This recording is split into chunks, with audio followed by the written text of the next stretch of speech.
Dictation 100 शब्द प्रति minute. Ready start. सभापति महोदय जी, मुझे आज बड़ी प्रसन्नता है कि आपने मुझे सदन में अपने विचार व्यक्त करने का अवसर प्रदान किया है। देश में बढ़ती हुई बेरोजगारी एवं गरीबी के कारण लोगों को बहुत कष्ट उठाना पड़ता है। लोकतंत्र में जनता के द्वारा चुनी हुई सरकार का यह दायित्व है कि वह जनता के हितों को ध्यान में रखकर अपनी योजनाएं बनाए और उनका लाभ आम जनता को मिल सके, यह सुनिश्चित करें। मैं सदन का ज़्यादा समय नहीं लूँगा।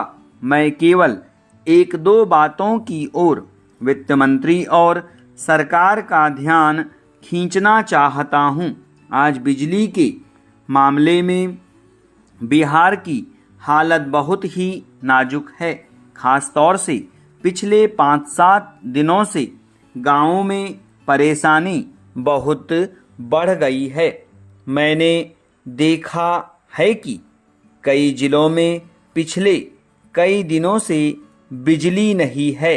नतीजा यह हुआ है कि जो फसल बोई गई है उसको पानी नहीं मिल पाया है। वहाँ पहले से ही अकाल की स्थिति है। बिजली ठीक तरह से न मिलने के कारण किसानों की फसल बर्बाद हो रही है।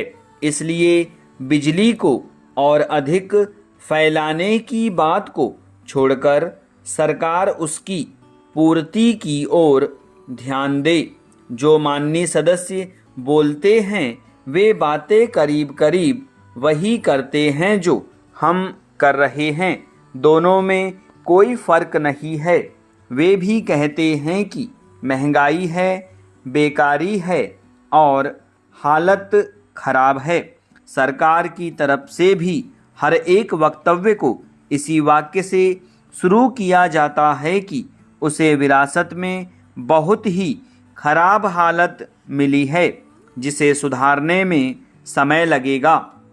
मैं निवेदन करना चाहता हूं कि सरकार एक अवधि निर्धारित कर दे कि वह कब इस पहले वाक्य को बोलना छोड़ देगी।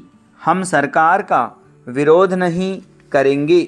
वह हमको भाषण लिख कर दे और बता दे कि वे क्या करेंगे।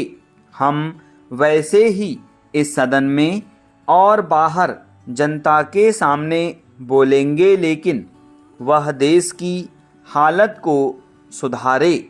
आज चारों तरफ हालत बिगड़ रही है। आज गांवों में कोई व्यवस्था नहीं है। सरकार हम लोगों को कब तक दोष देती रहेगी। आज गांवों में हालत बहुत खतरनाक ढंग से बिगड़ रही है। मैं बड़ी जिम्मेदारी और गंभीरता के साथ यह बात कह रहा हूँ। आखिर सरकार का और हमारा काम एक ही है। पैरा। सभापति महोदय जी, गेहूं का उत्पादन बहुत कम हो गया है। भाव अभी ऊंचे हो रहे हैं, आगे और भी ऊंचे होंगे। आगे आप फिर कहेंगे कि आयात के बिल बढ़ रहे हैं, पेट्रोल और डीजल के दाम बढ़ गए हैं, तो आप मुसीबत में फंस गए हैं। इसलिए आप गंभीरता से सोचें।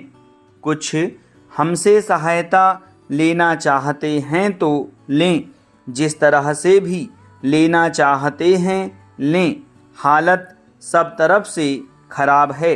बिजली खराब है, कोयला खराब है, तेल नहीं मिल रहा है। किसानों के काम सब तरफ से रुके हुए हैं।